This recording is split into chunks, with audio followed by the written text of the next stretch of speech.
Today's conversation, the cave is where the treasure is. That's the title of the mind map, and we're going to look at it from the perspective of this quote here from Joseph Campbell, in which he says, "It is by going down into the abyss that we recover the treasures of life. Where you stumble, there lies your treasure."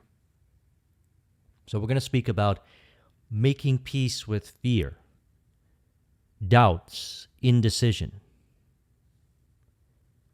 It's important to recognize that really what we're doing as we go towards our destination is we are revealing aspects within ourselves. Now, The Hero's Journey by Joseph Campbell, this might be something that you're familiar with, and if you're into storytelling or copywriting, you probably already know this story, but let's highlight it.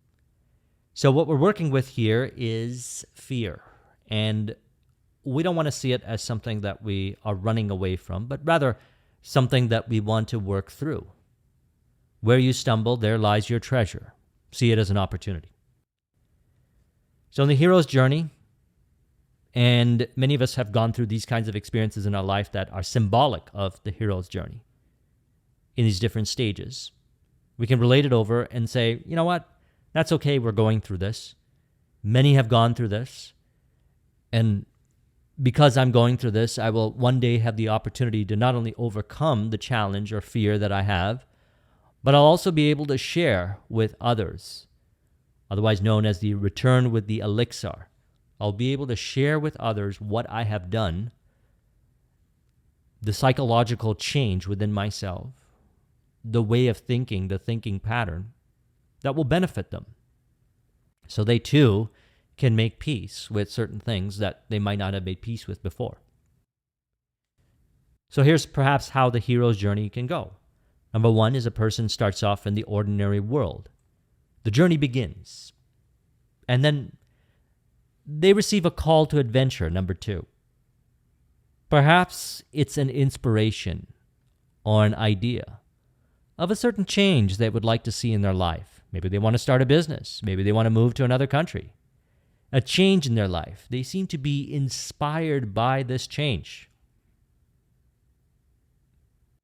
Perhaps if they have been overwhelmed by fears, certain interpretation, more specifically put, in regards to the fear, they might reject this call to adventure.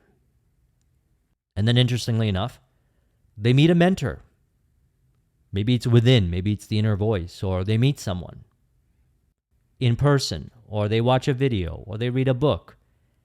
And this mentor, through their own reference experience, is able to communicate and articulate in a way that stimulates a higher degree of confidence. Now it's up to the individual to still decide for themselves if they want to take that step forward or not. That's really a preference. But because they have a desire to do it, because that intuitive nudge to move in that direction is there, they actually end up making peace in that moment.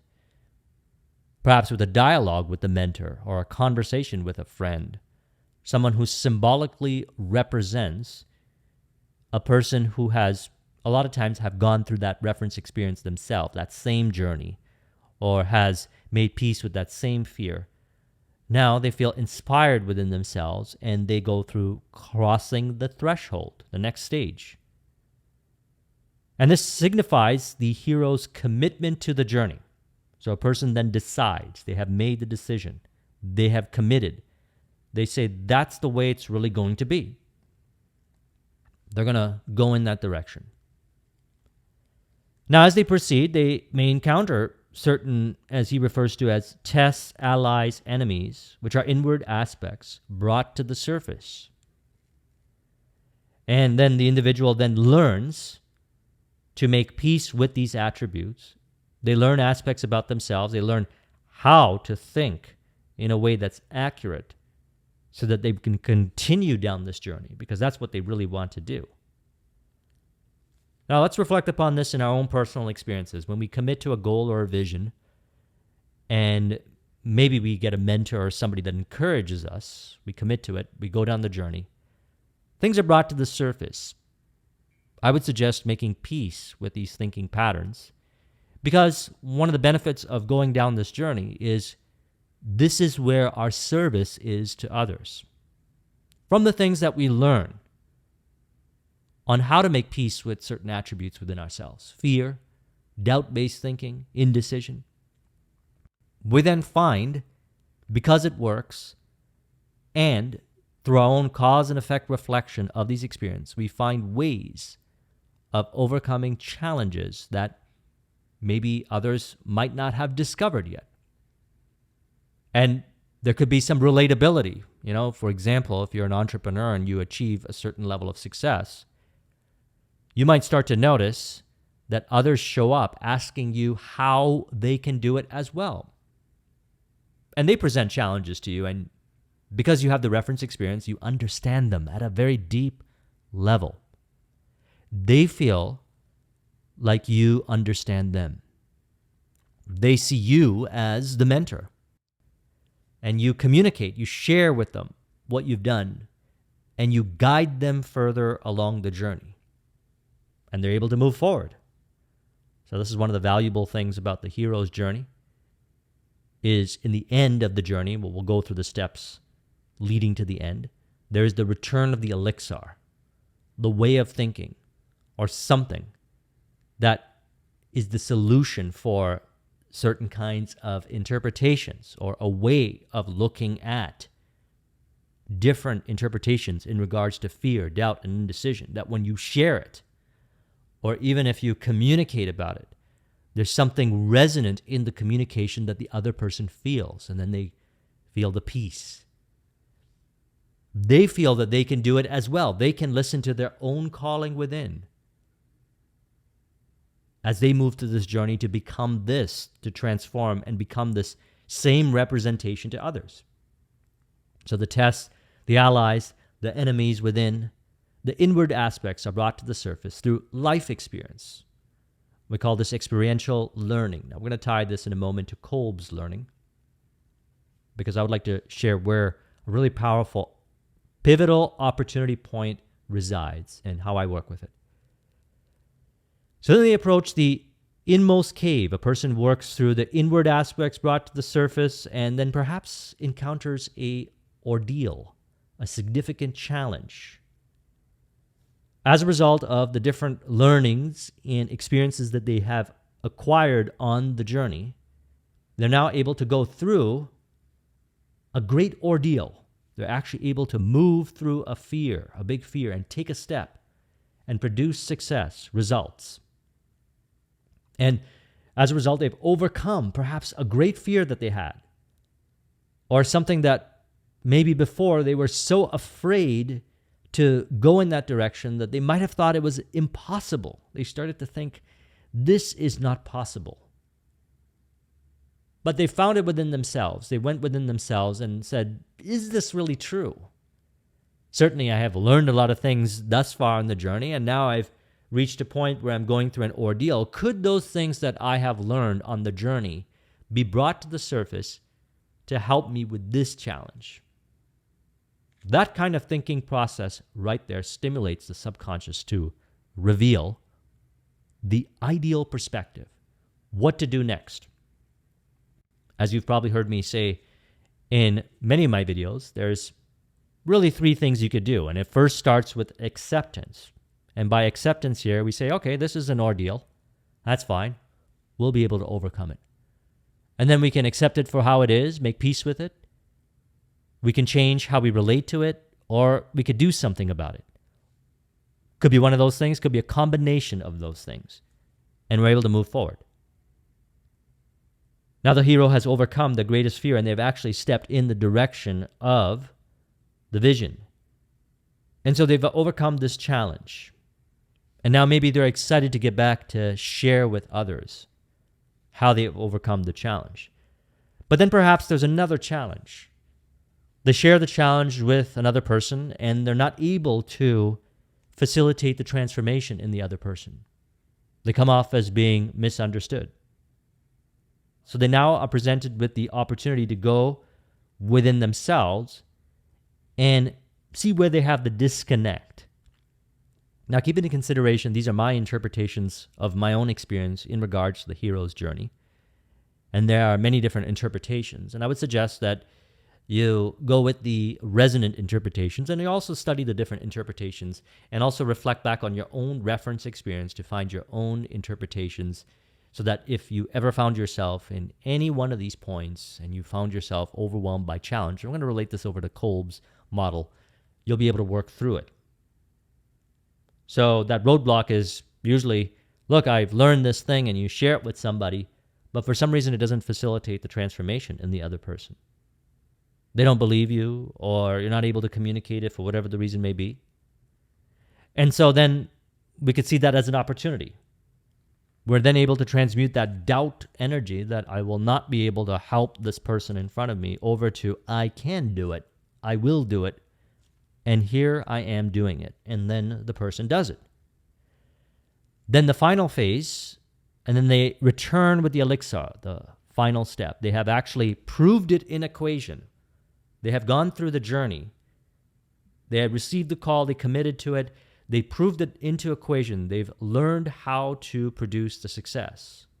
They've even learned how to teach others to get that success.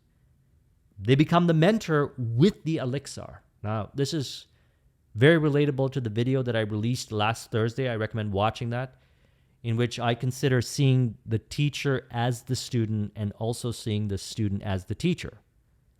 So in an ideal relationship between a student or a teacher, or a mentor and a mentee, they see themselves as both, the student and the teacher. And if we flip it around, they see it as the student and the teacher. As in, as the one that brought back the elixir, my goal is to learn how to teach it to the person in front of me in a way that facilitates the transformation.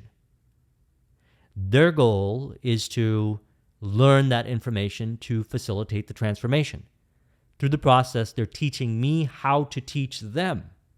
Through my own process of transferring that over, I remain self-persuaded that they will become that, and I'm able to facilitate that through the being or the conversation or the expression, which translates over to them receiving it in an ideal way. So let's relate this over to the Kolb's learning and a book that, for me, acts like a mentor. The book is called The Quantum Leap Strategy by Bryce Pritchett. If I ever found myself in a position where I was overthinking in regards to fear, when I know that that's the direction that I want to move in, intuitively so, I pick up a copy of this book and I read it. That's all I do. For whatever the reason may be, maybe the way it was articulated, and I want to discuss 3 points from it, I make peace with whatever it is, and I just take that step. I'm actually able to move in that direction. So in relation to Kolb's, this ties in number 3 and number 4. So a person has a life experience. They observe and reflect upon their life, and perhaps they end up getting an idea, the abstract conceptualization, an intuitive nudge to take a step. So they're about to take that step. It's the active experimentation, which will transform their life. We can call this the quantum leap. Perhaps they're met with fears, doubts, indecision, and so forth. Here are 3 things to keep in consideration from the book, The Quantum Leap Strategy, that can be very helpful for you, which has been very helpful for me as well. Number 1, change your personal rules for success. Number 2, think beyond what common sense would allow. And number 3, rely on the unseen forces. So in relation to number 1, he says, quantum leaps require paradoxical behavior, unusual moves, actions that on the surface often seem to contradict common sense. But if you want to accelerate your rate of achievement rapidly, you must search out and vigorously employ new behaviors, new attitudes. You must be willing to break out of your routines in order to make the quantum leap. So let's zone in here. New attitudes. When a person adopts a new attitude, a new perspective, in relation to what they're going through. They want to take a step in that direction and achieve that business success. And they realize that part of it, they realize they have to reach out to 5 new people every day to build new relationships. They know this is the thing they got to do, but they're afraid of rejection or criticism. They say, okay, I accept that I feel that way now. However, the cave I fear to enter holds the treasure that I seek. So I'm going to make the step forward in the direction. They adopt that attitude of mind. They say, I'm going to do it because I know what's at the end result here. I know this is the threshold. I'm going through the abyss. I am safe. And although there might be some challenges, I will arrive on the other side transformed. I would have been purified in certain inaccurate thinking. I would become who I really am. And so the behaviors change. So it starts in mind. And he says, if you continue to rely on those old routines, maybe even leaning on them most when your performance flattens out or sags, you create a trap for yourself. I believe that one of the reasons why we receive the call, the inspiration to step into another direction is because this is who we really are. As we discussed in Tuesday's video, to uncover and reveal the latent and inherent powers within us. Because these powers are what we're going to lead with. And by me saying lead with, I'm talking about reference experience. And from that reference experience, we become the mentors, the teachers to others who also want to learn these things. Now, this is true for, if you look back at any journey in life, chances are we've learned things from others. There are certain people that we've met in our lives, books, trainings that have been very helpful for us. These individuals have gone through this journey, whether they're able to put it together into a process and articulate it like how we're discussing it here. If they reflect upon it, they'll realize that they've gone through something similar. We go through this. And so we share this commonality. And although we might label it differently, that's fine. We can value the experiences that we go through, knowing that one of our greatest sources of inspiration is the service to others of teaching others how they too can achieve the success that we have achieved or the results that we have received. And to add to that, and in relation to Tuesday's video, I mentioned that when we looked at the book, The Great Within by Christian D. Larson, he shared that these latent powers within us are infinite. And what was mentioned as the only barriers of access to and the expression of these abilities that are inherent and latent within us. It's our own thinking. So what's happening all throughout this journey is we're making peace with certain thinking patterns. We're aligning with our true beliefs. And you'll know when it's resonant with you. You say, I resonate with that way of thinking if it resonates with you. And everything that I share in this video here has been a result of my journey and working with others, which I've consolidated. And I want to further encourage this way of thinking within myself and you so that you too can have exactly what it is that you want in your life.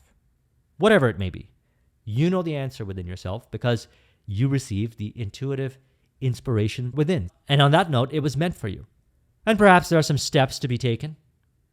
And there's nothing to fear in regards to taking these steps unless we identify with certain thinking patterns that causes us to create unnecessary complexity in regards to fear or any aspect in reality. And always remember, it first starts with acceptance. You say, look, this is what I'm going through right now, and that's okay. It's totally fine. As a matter of fact, if you have a conversation with somebody who has the reference experience and had gone through the same challenges, and they too had returned with the elixir while also developing the ability to teach and transfer that information over to others, you'll notice that they'll be very calm when you bring that concern up to them. And that will bring you into an internal calm. For me, this was one of the greatest things that I had learned from the many leaders that I've come across that I would consider mentors in my life. was when I brought the challenge to the table, they were calm about it. I remember when I was in corporate, one time I accidentally deleted the entire voicemail system on the corporate head office, just deleted it by accident. I went over to my manager's desk and mentioned it to him, and he was completely calm. And he says, that's totally fine. Just restore it from the backup. And what I learned from that experience is, number one, it's important to have backups. But number two is the way we teach has a profound impression on the ability to transfer that experience over to those that you are mentoring or those that you're teaching. And look, that's the story I'm sharing with you today to emphasize this. Number two, think beyond what common sense would allow. He says, it's time to start focusing on possibilities rather than on limits or obstacles.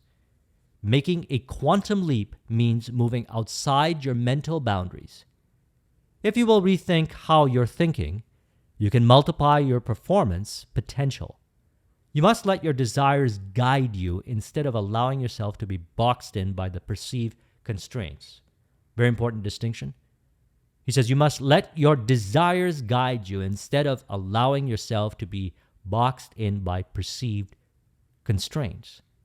Allow the expression. And so he says you may have to give up some of your old beliefs and sacrifice some of those sensible thinking patterns. They have made sense perhaps at a certain stage of the journey. But right now they are not what is true and accurate for the next phase of the journey. Be okay with it. He says so-called common sense can be a curse that puts a ceiling on how far you reach or how high you fly. Remember that. So that's one of the reasons why I read this book. As mentioned, we learn things about ourselves.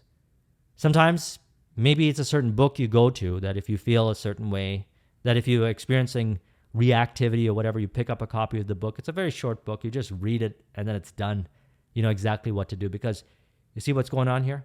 He's sharing some ideas, some perspectives, some ways of looking at things that starts to shift the thinking around within and allows the authentic expression to flow.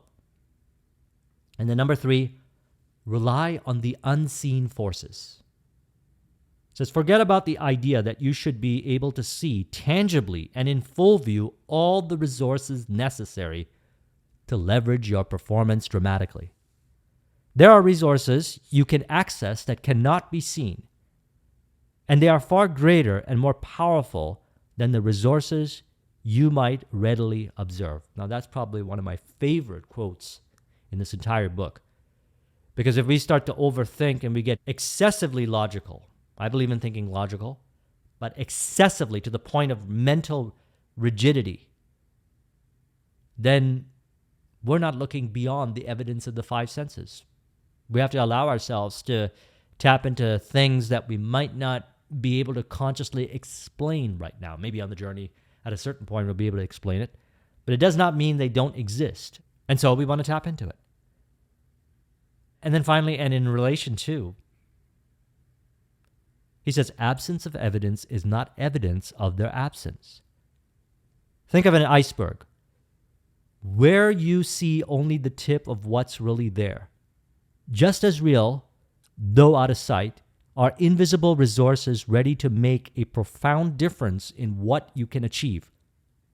All you have to do is open up and let them in.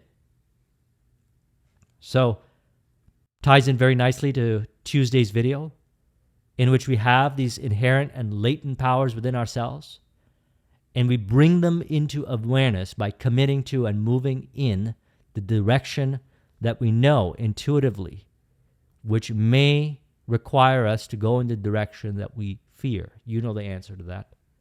I'm not going to tell you what to do. I certainly recognize in my own journeys when I made that step, or I knew I had to make that step. Nobody told me, but I felt it within myself. And that's the power of going through this journey within yourself, is you realize that as you move through it, as you get to the other side, you develop some of these inherent powers. You bring to the surface these inherent abilities, inherent powers, and there are many of them. They're infinity. as was discussed in Tuesday's video, there's an unnumbered amount of them. So to tie it in, let's bring the focus back to this quote, and then we'll conclude it with an autosuggestion. Joseph Campbell said, "It is by going down into the abyss that we recover the treasures of life. Where you stumble, there lies your treasure." And here's the autosuggestion that we can encourage as inspired by the quantum leap strategy.